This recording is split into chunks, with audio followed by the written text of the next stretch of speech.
as far as what is the deal with the experimental section, this is nothing new. People are freaking out about it these days because it was gone because of COVID. They got rid of it because they had to shorten the test because they like emergency developed this online version of the LSAT, and they decided, hey, let's just drop this experimental section. The experimental section, though, it's now back. It's part of the test. It's unscored. All they're doing is testing out future questions for validity.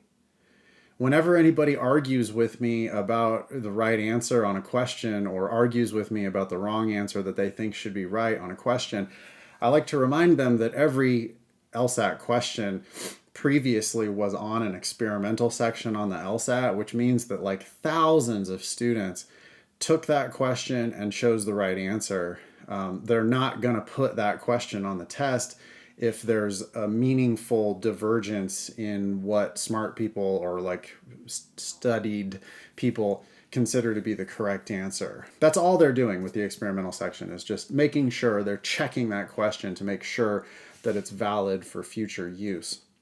On the day of your official test, you will have an additional, so you'll have one section of logic games, one section of logical reasoning, one section of reading comprehension, and they can come in any order.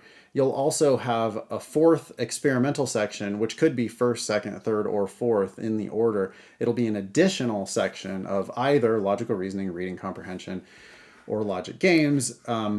You won't know while you're doing the section that it is the experimental section, because if you did know, then you wouldn't do your best on those questions. So they've designed it craftily in a way that you can't tell which ones are experimental and which ones are not experimental. Of course, if on your day you have two sections of games, then you know that one of those sections was experimental, but you don't know which one is which. So you have to do your best on both of those sections during the time that you have allotted.